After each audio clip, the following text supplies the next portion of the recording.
Hallo und herzlich willkommen zu Industry Forward Expo. Mein Name ist Jessica Bischoff von Publish Industry und ich führe Sie jetzt die nächsten 30 Minuten hier durch diese Session.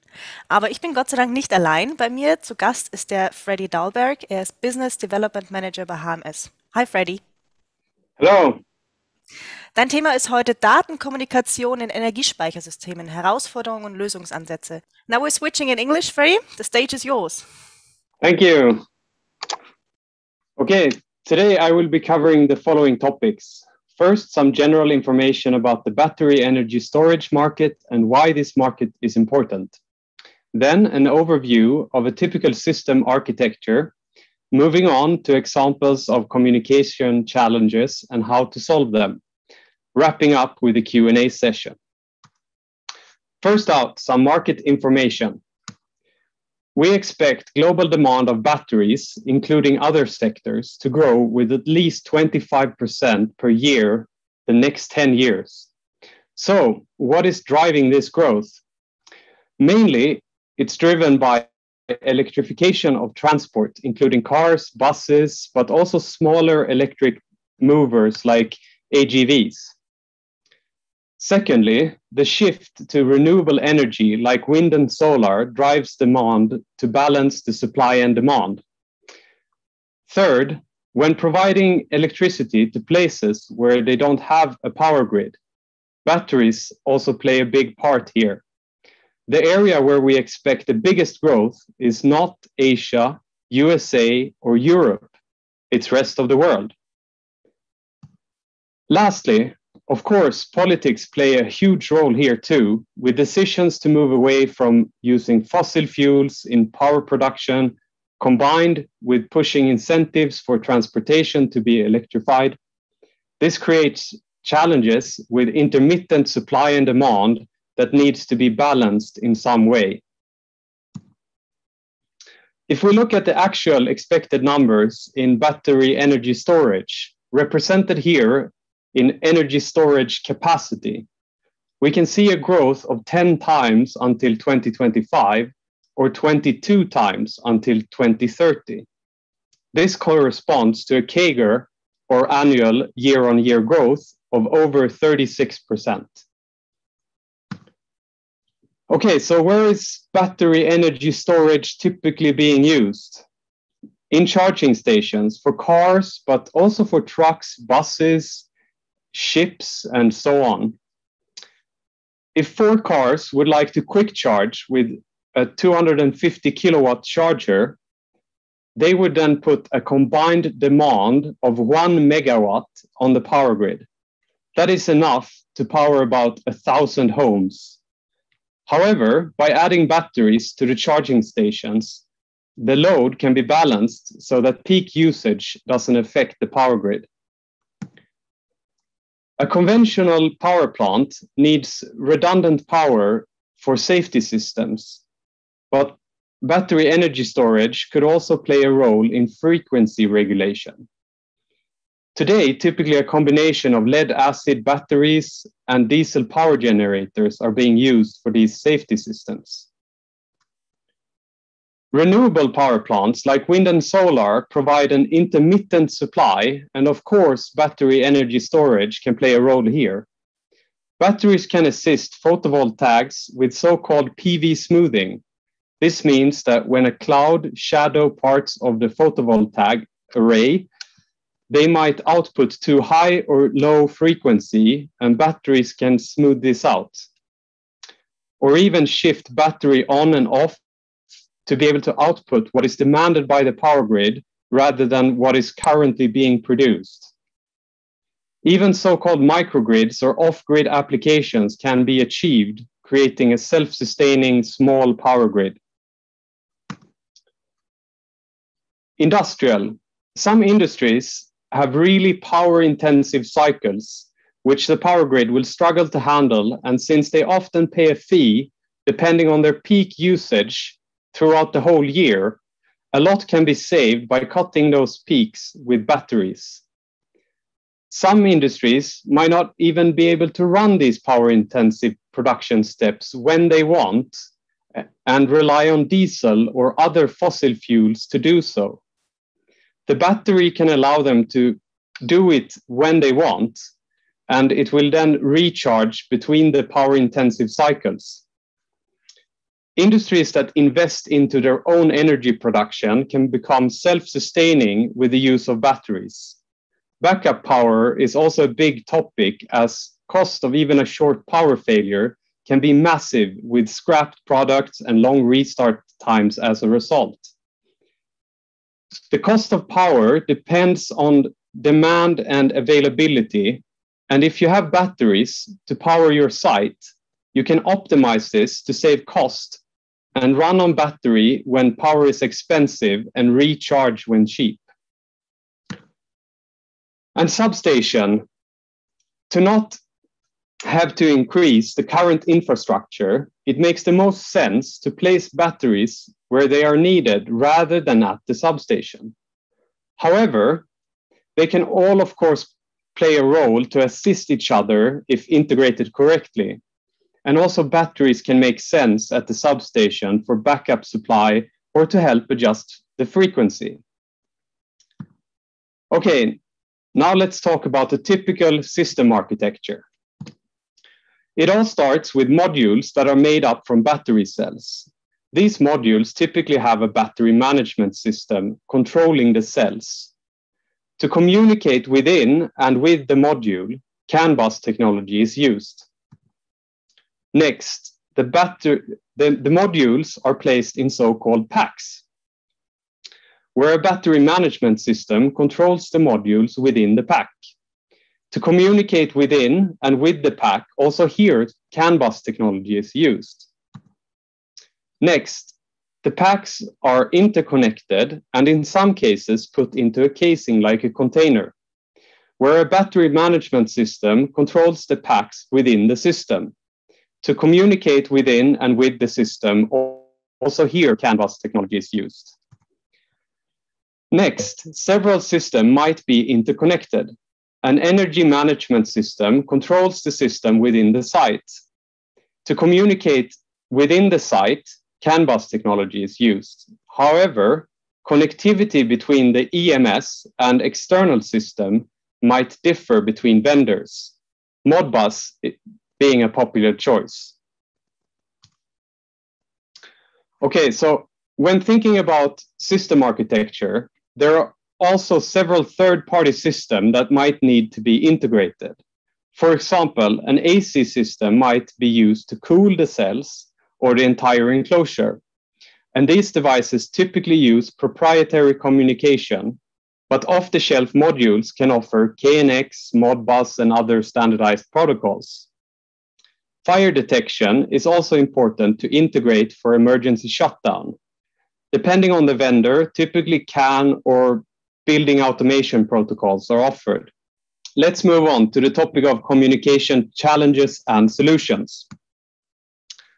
In communication for battery energy storage systems, we see four important topics: communication networks, connectivity and industrial IoT, commissioning and maintenance, protection, both physical and cybersecurity. Today, we will focus on communication networks and connectivity, industrial IoT. Okay, so since CAN bus technology is widely used in battery energy storage solutions, you might wonder, why CAN? CAN comes from the automotive industry, and so does the batteries.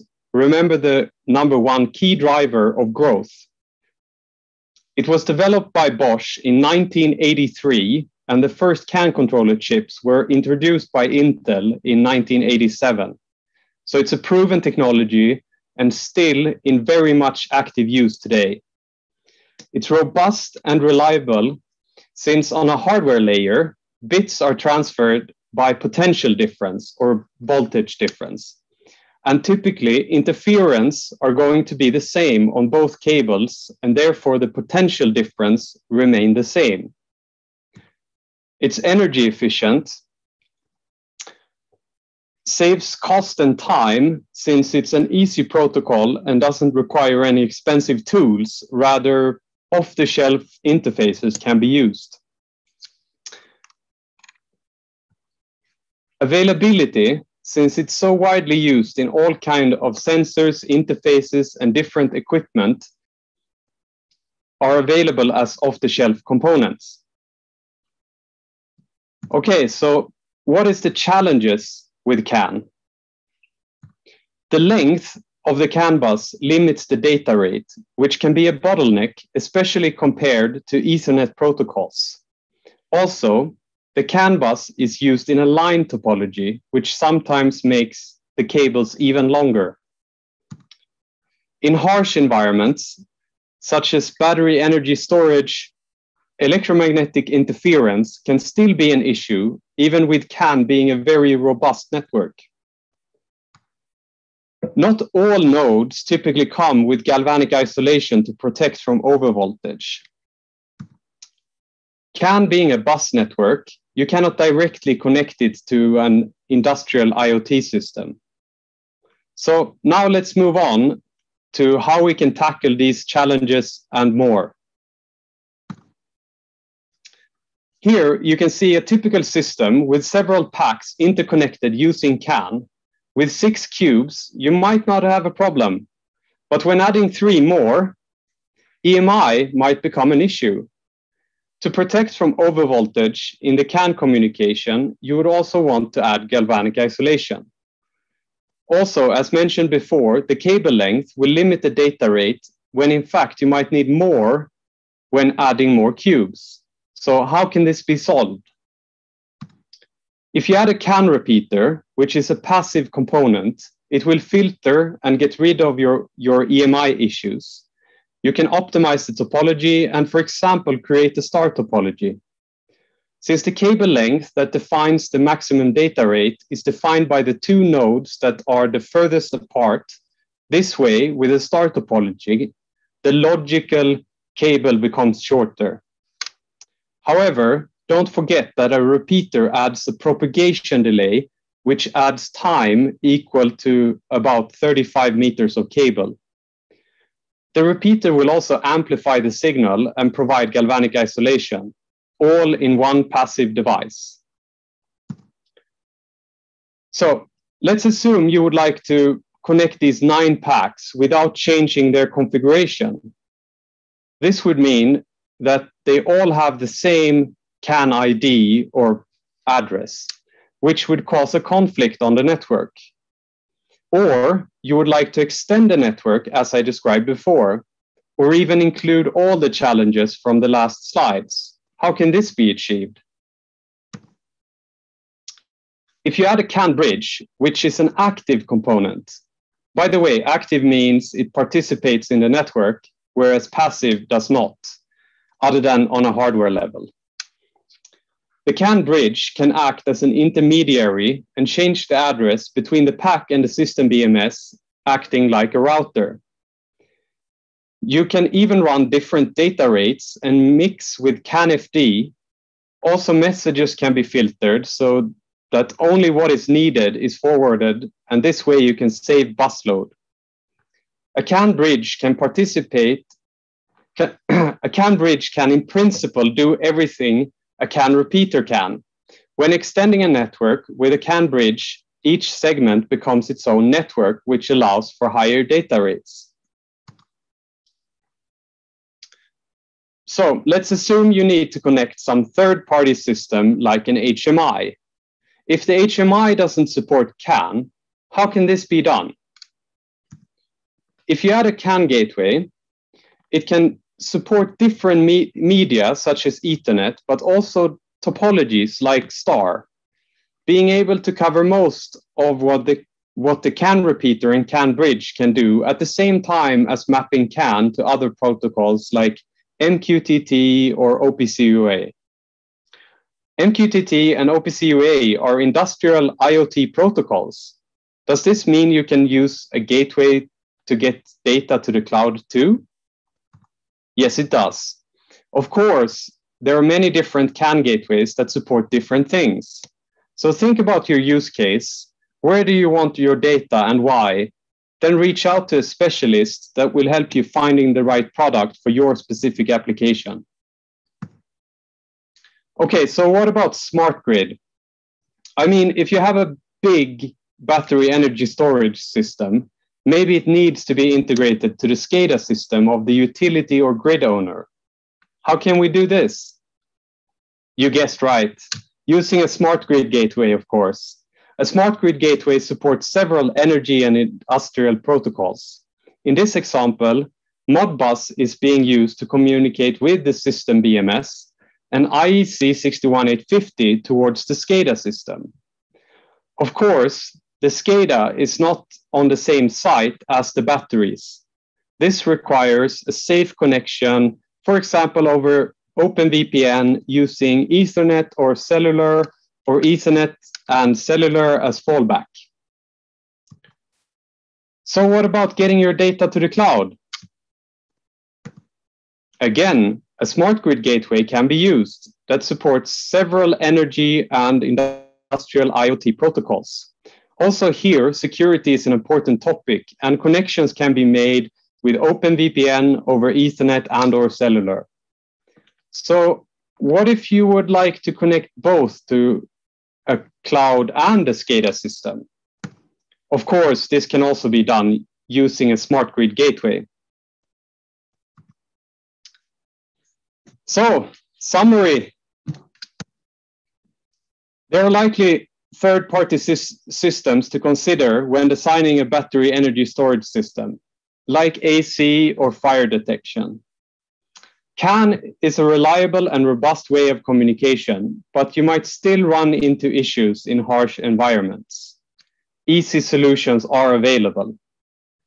When you connect your battery to the cloud and or SCADA, think about how and what needs to be sent, also in a secure way. Flexible solutions are available. So that's it. Now Q&A. Perfect, Freddy. So it's my turn again. Yeah. Thanks you for the interesting presentation. We've got several questions about your presentation. Let me start with the first one. How do you in general think about the renewable energy and the storage? How much do we need? Are 221 gigawatt enough till 2030? Oh, that's a tough question. I think I'm not an expert on how much the demand of energy in general will grow, but we definitely see that we will need a lot more, not only to compensate for what we are losing when we're moving away from fossil fuels, but also to compensate for growth in general. So there are more. Every year there's more people getting cars, and if they are all running on electricity, we of course need more electricity. But what do you think? Is the grid ready for that much electric vehicles and electric stuff?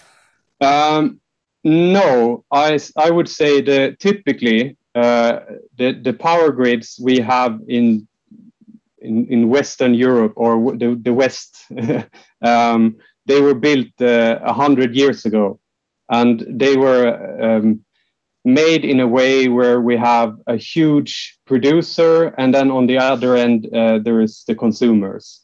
But what is happening now is that more and more people get solar panels on their houses, and we become so-called prosumers. So it becomes more and more tricky to navigate how much is needed and where. And for me, being in Sweden, I think you have a similar problem in Germany, that we have most of the plannable power, which in our case is hydro plants in the north of Sweden, but the consumption is in the south.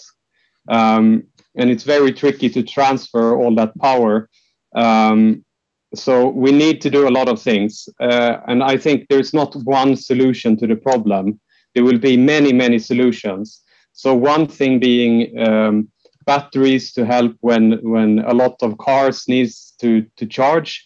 But also we need to invest in the infrastructure and get more power lines and so on. But if I understand you right, so the battery energy storage are essential for the change for the storage, for sure for storage, but also for the transfer from north to south, for example.